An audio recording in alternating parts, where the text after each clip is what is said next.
The Pixel 10 Pro Fold gets by on great looks, charming software personality, and a more durable build than any other foldable on the market. Too bad about those cameras, and it's not going to be a cheap honeymoon with this foldable tablet, but great software and new magnetic charging features save the day.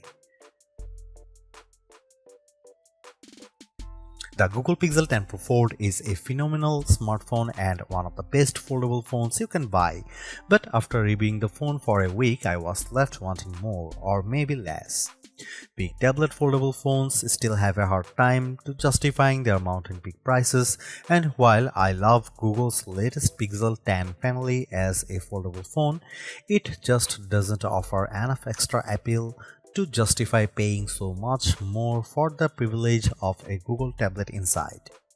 Before I talk about what I like or dislike about the Pixel 10 Pro Fold, I need to get the price out of the way because this is one of the most expensive phones you can buy, and it's even more expensive than most laptop computers. It gives you an outer display that is nearly the same as the display on the Pixel 10, but the new Pro Fold costs $1,799 which is $950 more than the Pixel 10 Pro.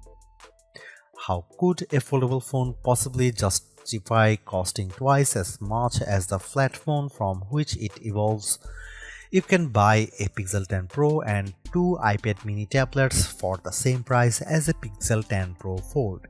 If the Fold is going to be worth the high cost, it needs to be special. It needs to be better choice than buying a phone and tablet separately.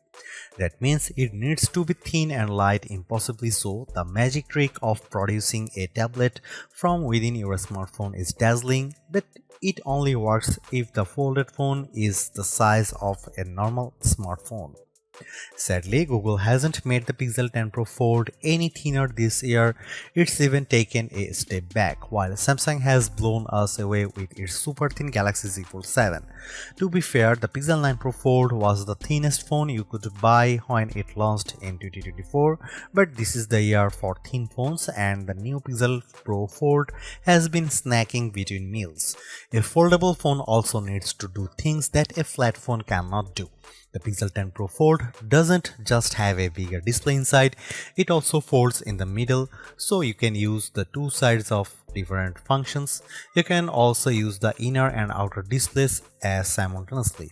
I wish there were a lot more features that took advantage of a unique foldable design, but sadly Google hasn't added much excitement to the Fold over the past few years.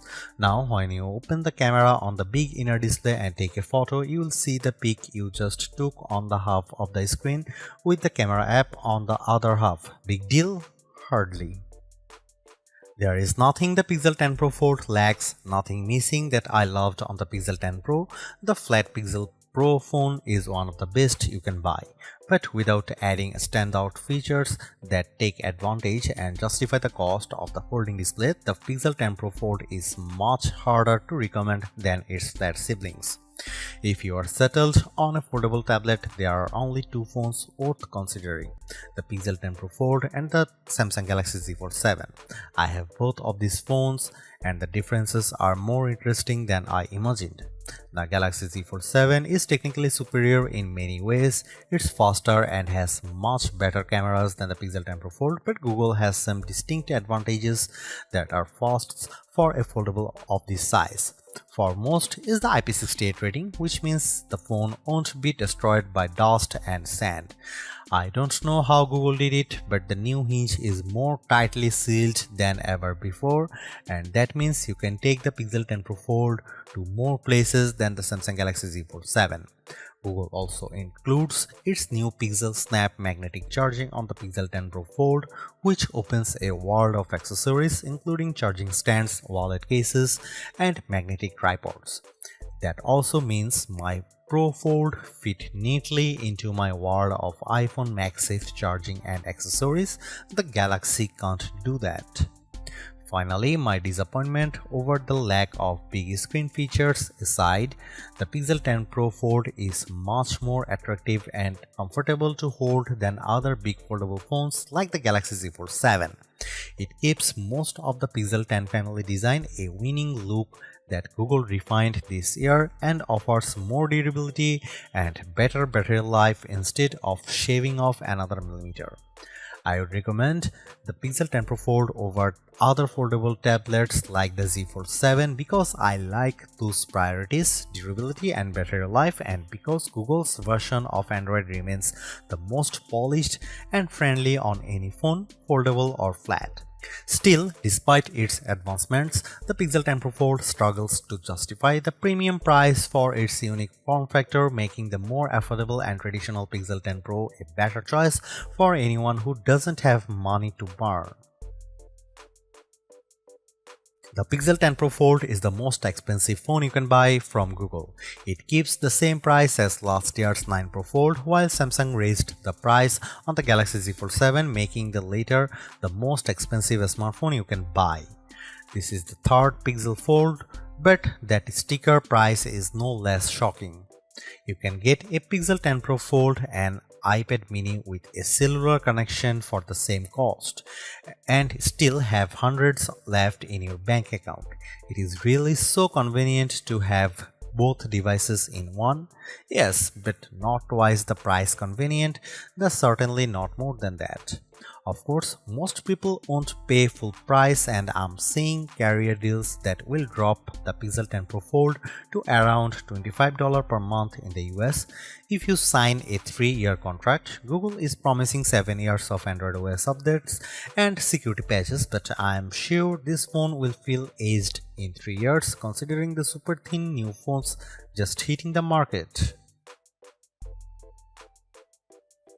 We can't expect phone makers to come up with new designs every year, so I don't fault Google for making the Pixel 10 Pro Fold a more refined, more durable version of the Pixel 9 Pro Fold. Unfortunately, in the interim, the Galaxy Z Fold 7 arrived and redefined what I expect from a foldable tablet. A foldable tablet is the thinnest phone you can buy, at least when it's unfolded, but which foldable tablet is actually the thinnest? Last year, it was the 5.2mm Pixel 9 Pro Fold. This year, the Fold gains a hair of thickness, while the Galaxy slips under the gap with a 4.2mm frame that, while closed, is nearly as thin as an iPhone 17 Pro. TikTok. Maybe next year Google will win, maybe it will be Samsung, maybe Apple will have a foldable phone that's thinner than the iPhone Air. Don't let these complaints distract you. The Pixel 10 Pro Fold is already thinner than the iPhone Air when it's open, even though it's thicker and heavier than the Galaxy Z Fold 7 by a noticeable degree. The Pixel 10 Pro Fold is the nicer looking phone. It has gently curved corners, pleasantly rounded edges, and a beautifully machined camera block atop the gorgeous jade green or alluring moonstone blue gray. The Galaxy feels sharp and edgy by comparison. Both of the displays on the Pixel 10 Pro Fold are excellent. They are bright and colorful even on a sunny day. I loved using the inner display to take photos with the camera. I am definitely the dork who wished my old iPad had much better cameras. The camera also has more dual screen features than any other app, so it was most fun app to use during my review. The outer display is pretty much the same screen as the Pixel 10 Pro. It's the exact same size and resolution, unlike the Galaxy Z Fold 7, which still uses an unusually narrow cover display. I was always happy to use the front screen on the Pixel. It felt natural. On the Galaxy, the front display is just an appetizer for the big main course inside. The inner screen on the Pixel 10 Pro Fold is enormous. I love using it for reading, and web pages get blown up so much bigger than on a normal flat phone that it's an entirely better experience. Then I open the crossword or doom scroll, my socials read large, and this foldable tablet wins me over. I love Google's Pixel software, from the way it handles notifications to the way it answers my phone calls for me. The latest Android 16 version of the Pixel interface is gorgeous yet refined, with bubbly clock and other widgets that change color to match your wallpaper, then get subtly darker as the sun goes down. I am just scratching the surface. I really like what Google is doing with Pixel. What Google is doing with the Pixel 10 Pro Fold specifically. Not so much, like there isn't much that takes advantage of the big screen inside, not even one big widget that would span the whole display. Take my calendar. I can place a widget showing an entire month, but it will only fill half the big screen. I can't stretch it further. This is convenient when I close my phone and I only have half the area to work with, but I want a full screen widget or two. I'd also like to place a widget across the crease, but widgets lie on the other side of the other, never on the gap. I want a lot more features to make the Pixel 10 Pro Fold feel truly special, more than the sum of its parts. Otherwise, I'd recommend buying a Pixel 10 Pro and an iPad mini. You'd save money and you won't feel let down by either. Maybe I should count my blessings. The Pixel 10 Pro Fold is very buggy right now. I'm hoping future software updates fix these glitches, but I had trouble during my review time. The app taskbar at the bottom of the big display would occasionally persist and block my view of important app features. Google-owned Waze would sometimes stop showing me buttons or information, but only when I used it on the Pixel 10 Pro Fold. A few times my timer would go off, but when I asked Google to stop it, it would say on top of the alarm sound that I had no timers ringing or music playing. These are the minor inconveniences that are usually resolved in an update or two, but the first Pixel Fold had similar software glitch problems. You hate to see it. In the past, I might have been more forgiving of subpar image quality from a foldable phone, but Samsung had to destroy expectations by slapping its full-grown 200 megapixel sensor on the Galaxy Z Fold 7. So now I want my $1,800 phones to have a good camera. Is that so wrong? The Pixel 10 Pro Fold camera is fine, but it isn't very good. Google is using the same sensors as last year, and that's not necessarily a bad thing. Apple famously uses the same Sony sensors for years on its iPhone models, and with experience, its camera developers continually refine the images you get from those cameras. That's not the case with the Pixel 10 Pro Fold. What I like about the Pixel 10 Pro Fold, like the Pixel 9a, is that Google seems to be carefully tuning its cameras so they produce images that all look alike. A photo taken with the Pixel 10 Pro XL will have the same color balance and lighting as a photo taken with the Pro Fold. Zoom in close and you will see the problems. Google is applying a heavy dose of AI enhancements to its photos, so much so that I wonder if every photo from the camera shouldn't come with made with AI content credentials. When you zoom in on photo, especially photos taken at night, it looks smoothed out and painted over. On the phone screen, images look clearer when taken with the Pixel Fold versus other foldable phones like the Galaxy Z Fold 7. When you zoom in, however, that clarity starts to look artificial. If you don't need the absolute best photos from your smartphone camera, the Pixel 10 Pro Fold has a fascinating new pixel feature that could make you a better all-around photographer. When you have your shot lined up, instead of pressing the shutter, press the camera coach button and Google will use its AI to analyze your photo and offer advice. I don't mean simple advice either, like use portrait mode. Rather, camera coach is an AI instructor. First, it gives you 3 or 4 suggested themes for your phones. Then, it takes you step by step through the shot. It highlights the right camera mode to select and it tells you where to move for the best angle. In the end, it really did help me take better photos. if I was willing to take the time to walk through the steps. Camera Coach is one of Google's newest and most advanced AI features. Sometimes it simply would not load, complaining of bad network problems, even though I had a few bars. Other times I just got a generic error. When it did work, Camera Coach was impressively astute and it produced interesting results. So I'm willing to be patient and hope this feature improves over the next few updates.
Pixel phones aren't known for top performance and the Pixel 10 Pro Fold is unimpressive if you rely on benchmark scores alone. In my real-world testing, I found the Pro Fold to be smooth and responsive, especially when switching apps back and forth between the outer and inner displays. That doesn't mean that weren't hiccups. Google's biggest performance offense is letting the camera lag. If you have too many features enabled, the camera shutter button will stop working between one photo and the next while the photo thinks about things. It happened fewer times on the Pixel 10 Pro Fold than on the Pixel 10 Pro, but that's probably because the Fold doesn't have as many megapixels to count. I also saw things slow down considerably when I tried to use the new AI features. Perhaps someday these AI tools will be a natural extension of the Android OS. But for now, every time I used one of the more advanced AI features, it felt like an event. An event with a line out front and bouncer who has to check my name off a list.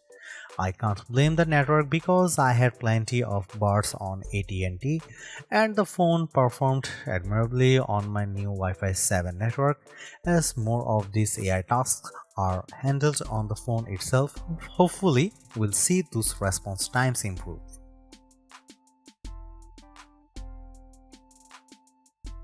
I will admit that the battery life isn't a huge priority for me these days as my home, car and office are littered with wireless chargers, so I am continually topping up my battery.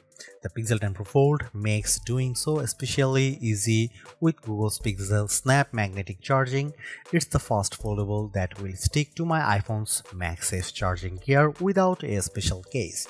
Magnets aside, battery life wasn't terrible, but a smaller battery is the second sacrifice every foldable tablet makes after the cameras. Well, a smaller battery than you'd want on a 8-inch tablet.